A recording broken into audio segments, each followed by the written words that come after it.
Get 3 months of local news for just 99 cents a month. You'll get unlimited access to the news you need to stay engaged and connected to your community. Visit inforum.com/subscribe now to get 3 months of local news for only 99 cents a month.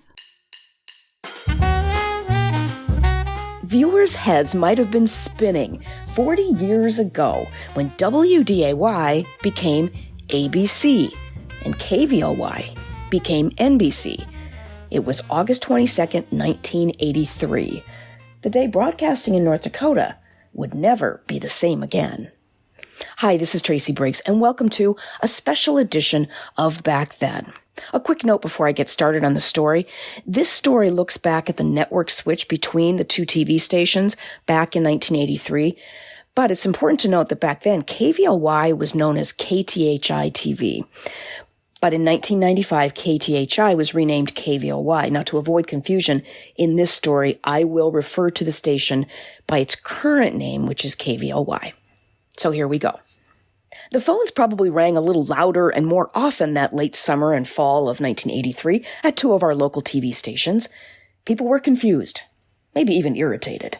Now, it wasn't because those frequently seen "we're experiencing technical difficulty" signs were on their screens. Technically, everything was just fine. Some people just couldn't find their favorite shows. Where's Days of Our Lives? Why can't I find Dynasty?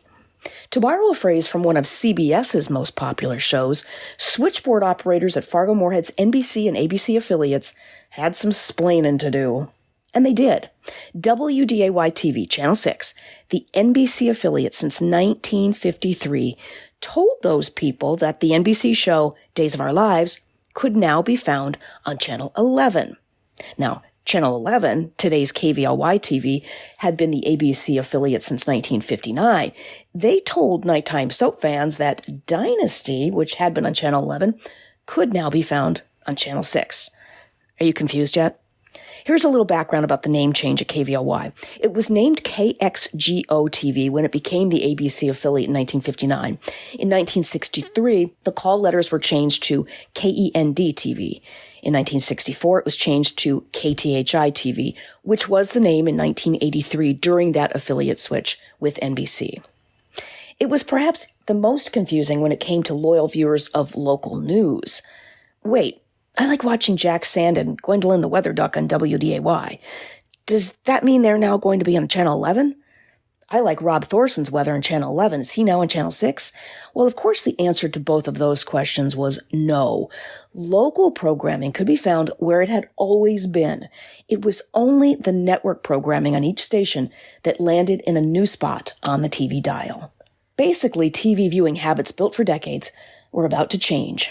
On August 22nd, 1983, after months of negotiation and preparation, the two stations switched their network affiliations in a sometimes confusing, business-altering time for broadcasting in the Red River Valley and the state of North Dakota. For those viewers confused by the change, the biggest question was, why are they switching networks? Sue Eider was the program director at WDAY-TV in 1983. We had a long chat about this at a coffee shop. I think we talked for about 2.5 hours. It was a super interesting time back then. She said, at the time, the ABC network had an acquisition team for affiliates, and they wanted a presence in Bismarck, North Dakota, because it was the state capital. It might have actually been the only state capital without an ABC affiliate. So, she said, that's what started this whole thing. The network began wooing WDAY-TV in Fargo and its sister station WDAZ-TV in Grand Forks, and the parent company formed communications to expand west of the Red River Valley, Eider said. At that time, Bismarck had NBC affiliate KFYR and CBS affiliate KXMB. Viewers could occasionally get ABC programming during off hours on the KX network or catch it on cable out of Montana, South Dakota, or even Colorado. In an August 21st, 1983 story in the Forum, then WDAY general manager Sumner Rasmussen said, ABC made the initial overtures to us. They pursued us for 2 or 2.5 years and were recruiting us very actively this past year. Rasmussen said they had actually been quite happy with NBC when ABC approached. In a recent interview with Forum Communications Chairman of the Board, Bill Marcel Sr., he agreed with Rasmussen. He said, "We had an extremely good relationship with NBC for years. ABC romanced us because we were a good catch. WDAY had a wonderful reputation in the television industry and was one of the top-rated stations in the country." Rasmussen explained while NBC nationwide at that time was in third place in the network ratings, in Fargo, NBC was actually number one. Rasmussen said, "Our audience numbers for NBC here were 40% higher than elsewhere in the nation. The networks generally like to have affiliate stations that are strongest in local news ratings because they know they will probably dominate those local markets. Because of WDAY's continued top ratings, ABC wanted us," Rasmussen said. And woo they did, flying Marcel to New York to meet ABC executives and personalities. Marcel said, "I had dinner with Barbara Walters and 5 or 6 other people from ABC. They had a suite at the Plaza Hotel in New York City where this took place. There were drinks and a really nice dinner, but I promise that wasn't the deciding factor," he said with a laugh. So what was the deciding factor? Good business and a proposition from ABC President Leonard Goldenson, Marcel said. "He made us a real lucrative financial arrangement to finance the construction of the 2 stations in Bismarck and Minot. So, in a sense, ABC financed the construction of those stations," he said. "It was too good to pass up. We get affiliates on the air with no capital costs for our company. So anyway, it worked out really well." On top of that, Marcel said after negotiations with some South Dakota stations, all ABC affiliates in both Dakotas would be owned by 2 families, which they thought could work as a strategic sales package. So, the decision was made and contracts were signed. WDAY would become the ABC affiliate officially on August 22nd, 1983.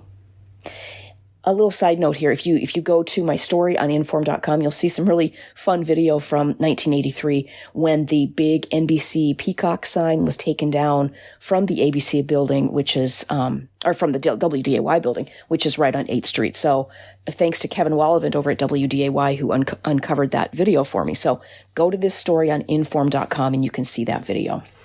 The decision for ABC to pick up with WDAY came as a shock to KVLY employees. Rose Dunn, who was a young news producer for the evening broadcast at Channel 11, might have actually been the first person to hear about the ABC-WDAY partnership when she saw it come across a teletype-like wire service from the network one evening. Now, usually, those wire services contain information for affiliates about things like programming schedule changes, promotions, or advertising matters, but not that night in early 1983. Amid all of the other notifications was an announcement, just a tiny little line that said ABC was terminating its affiliate agreement with Channel 11. Dunn said, "I was like, wait, what?" I remember taking it back to the newsroom and calling management. Jeff Petrick is a former production manager at KTHI and later KVLY. He said, "It was a total shock. I remember it well." In the August 1983 Forum story, KTHI General Manager John Rubeski said, "All we got was a 90-second phone call out of the blue notifying us it was all over with ABC. It's just as if ABC said, okay, all ABC affiliates take one step forward. No, not you, KTHI." Rubeski said the station seriously considered becoming an independent station affiliated with no network. But after meeting with NBC executives, they decided a partnership made sense. And after the shock wore off, they were embracing the change. And another side note here, again, in my story on the forum, or Inform, there's kind of a fun KTHI promo from 1983, which was 2 years after they joined NBC. So it's one of those promotional things where you see all the stars from the NBC programming. So that's kind of fun. It's also on YouTube. Rubeski said at the time, "We're very confident that we'll continue NBC's dominance in this market. They're building nationally, and we'll continue that. The new NBC primetime programming continues to be more impressive than that of other networks." Let's think about that statement for a second. It seems that Mr. Rubeski was a prophet of sorts. Just think back to those years. NBC, back in the late 70s, early 80s, was consistently third place. But what happened in the early 80s? They went from third to first, in part because of the network's juggernaut of Thursday night programming, including The Cosby Show, Family Ties, and Cheers, which no doubt gave a boost to KVLY's local programming. But for the most part, both stations back then didn't really have a choice but to embrace the change. However, that meant a ton of work. Think about it. They had to adjust their branding, their marketing, things like stationery and stickers and bumper stickers, everything to do with work. But they had some help. Both networks provided staff and resources to make the transition go more smoothly.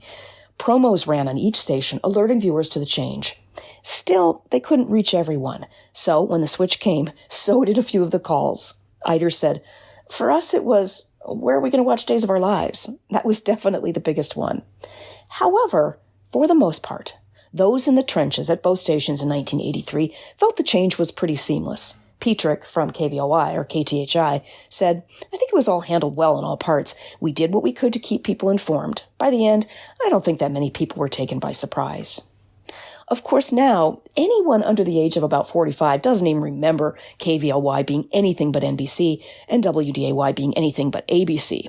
New habits formed, and if you liked a network show, you just learned to find it no matter where it was on the dial, or maybe these days where it's streamed.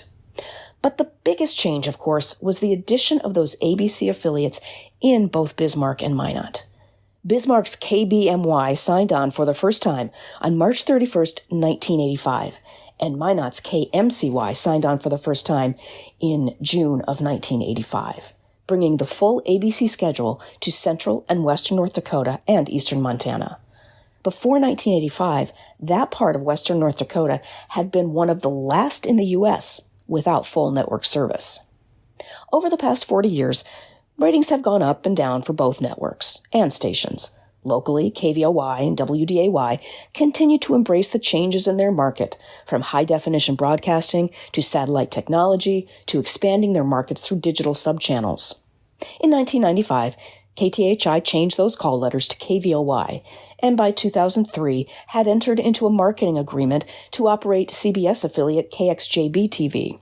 The combined news effort now is called Valley News Live. Ike Walker, who is the vice president and general manager of Valley News Live, wasn't here in 1983, but he says he's happy with how it all turned out. He said, "We're very fortunate that station owners years ago switched affiliations from ABC to NBC. Exclusive programming such as the 2024 Paris Summer Olympics, shows like America's Got Talent, or any one of the hot NFL matchups coming this fall are just some of the examples of the most watched, must-see programming NBC provides to the market. We're happy to have them as a partner," he said.